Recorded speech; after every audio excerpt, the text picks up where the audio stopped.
A paper cut on your finger, smaller than a grain of rice, hurts more than a bruise. You slip on headphones and the world goes silent. No wall, no door, just gone. You bite into something spicy and your face sweats like it's actually on fire because your brain decided it is. Your voice sounds wrong in every recording you've ever heard of yourself. Your fingers wrinkle in water without being asked. None of it is random. All of it has an explanation. Here's why everything your body does actually makes sense. Most people think a stomach growl is a hunger alarm. Your stomach notices the tank's empty, fires off a signal, makes noise until you eat. Clean logic. Wrong answer.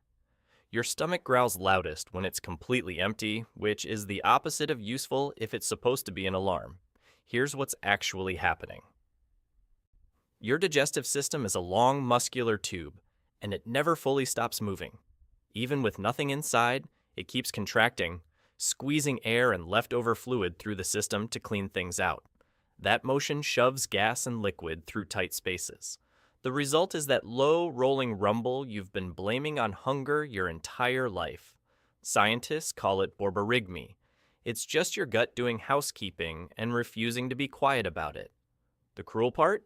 It's loudest when you haven't eaten, which is exactly when it's most embarrassing. In a meeting, in a silent classroom, right after you told someone you weren't hungry. Your stomach doesn't care about the timing. It never has. A paper cut is barely a wound, shallower than most scrapes, smaller than a pinprick, caused by something that's been sitting on your desk all morning. And yet it burns like something went genuinely wrong. That's not drama. That's anatomy. Your fingertips are packed with nerve endings, more than almost anywhere else on your body. They have to be.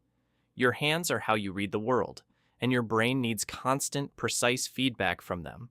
So when something slices into a fingertip, the pain signal is enormous, completely out of proportion to the actual damage. But there's more. Paper edges aren't clean. Under a microscope, the edge of a sheet looks jagged and rough. It tears through skin instead of cutting it cleanly and leaves ragged tissue behind. And because the cut is so shallow, there's no flap of skin to cover it. Nothing protects the exposed nerves from the air. Every time you move your finger, bend it, or touch anything at all, those nerves fire again. Your fingertip is basically a pain antenna. Paper just found the frequency. Now, the eye twitch. It happens at the worst possible moment. You're in a conversation, trying to look composed, and suddenly your eyelid starts doing its own thing. A rapid flutter you can feel, but can't stop. Your eye is completely fine. So what's going on? The twitch isn't coming from your eye. It's coming from your brain. Specifically, a misfiring signal in the nerve that controls your eyelid muscle. When you're sleep deprived, over-caffeinated, or running on stress, your nervous system starts sending slightly erratic signals. One of them occasionally tells your eyelid to contract for no reason at all. The good news is, it's almost always harmless and stops on its own. The bad news is that noticing it makes it worse. And there's nothing you can do in the moment except wait it out. Your face is just venting. Give it a minute. Noise-canceling headphones. You put them on. The world goes quiet. Not muffled. Gone.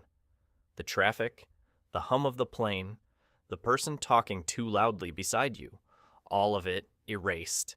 And you probably accepted it as good headphones without wondering how erasing sound is even physically possible. Sound is a wave. It moves through air as pressure, peaks and valleys, alternating over and over. Noise-canceling headphones have a tiny microphone on the outside that listens to the surrounding noise in real time. Then, in the fraction of a second before that noise reaches your ear, the headphones generate the exact opposite wave. A peak for every valley. A valley for every peak. The two waves meet and flatten each other completely. Scientists call it destructive interference. You can think of it as anti-sound. The headphones aren't blocking the noise. They're erasing it, mathematically, before it arrives. And the part your brain struggles with is that the silence isn't empty. Something actively created it. Then there's deja vu. You walk into a room you've never been in, and then the feeling hits. You've been here. You know this. You're certain, even though you're also certain that's impossible. It lasts about 3 seconds, and then it's gone, leaving you slightly unsettled and completely unable to explain it. Deja vu is a memory system glitch. Your brain has two parallel processes running when you experience something new. One perceives the moment in real time. The other files it into long-term memory. Usually they stay in sync. But occasionally the filing process gets a step ahead of perception. Your brain tags the experience as already stored before you finished having it. So the present moment feels like a memory, because your brain, technically, is treating it like one. Scientists aren't fully agreed on the exact mechanism, but the most consistent finding is this. It's not mystical. It's a timing error. Your brain briefly filed the present as the past, and the feeling is just the overlap. A glitch, dressed up as a memory. Now for spicy food. You're eating something spicy. Your mouth is on fire. Your eyes are watering. Your forehead is doing things foreheads shouldn't do in public.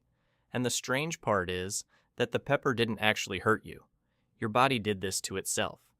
The chemical responsible is capsaicin. It's the compound that gives chili peppers their heat. But capsaicin doesn't actually burn anything. There's no tissue damage. What it does is trick a specific nerve receptor in your mouth called TRPV1.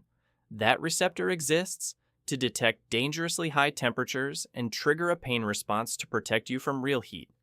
Capsaicin fits into it perfectly, like a key into a lock, and sets off the exact same alarm.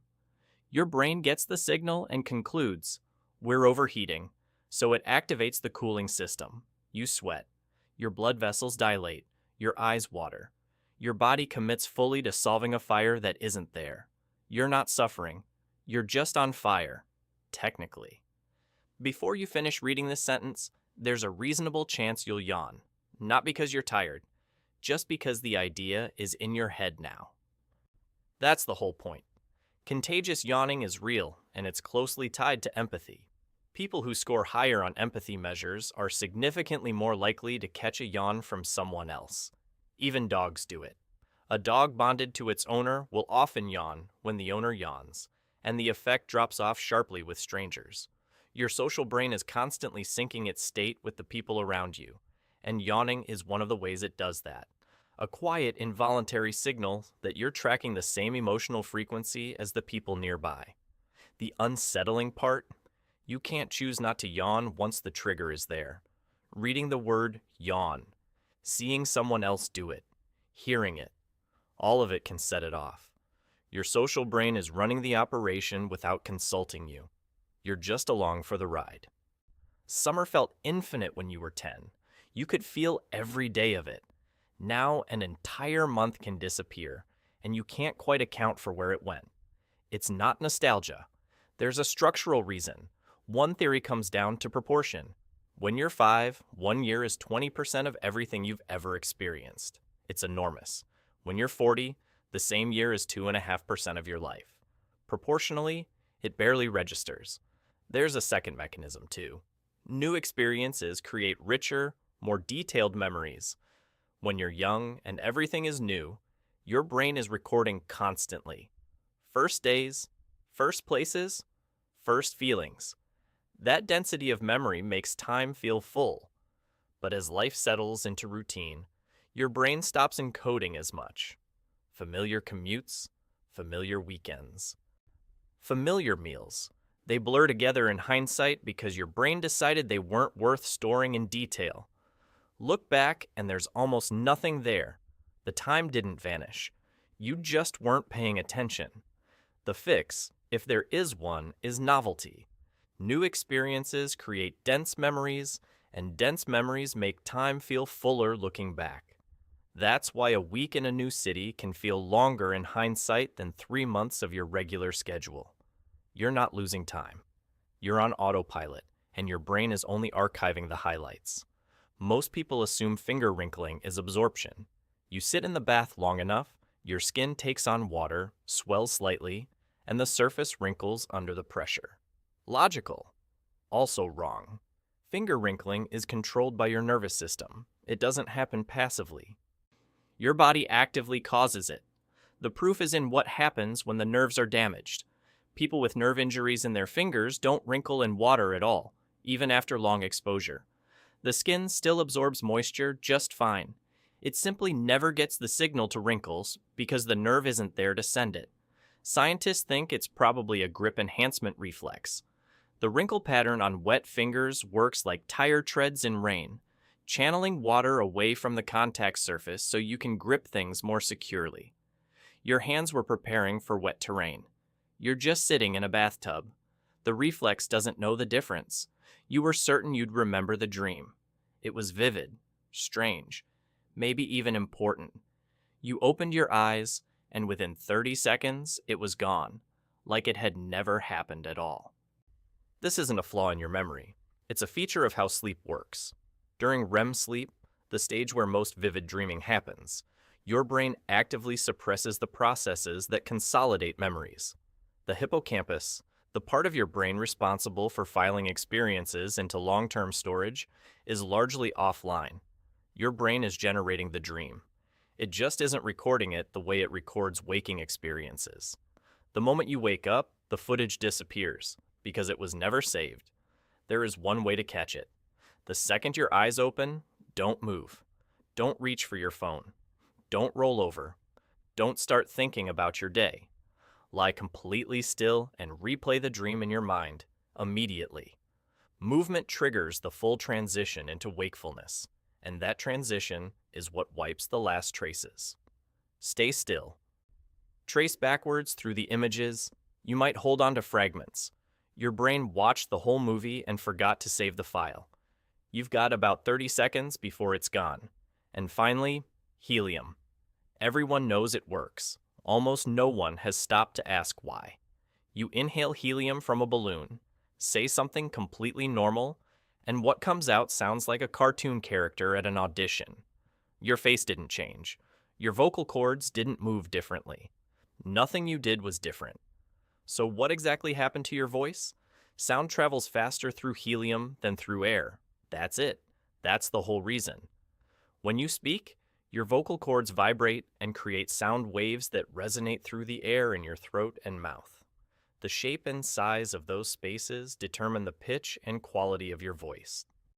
But when that air is replaced with helium, sound moves through it at roughly 3 times the normal speed.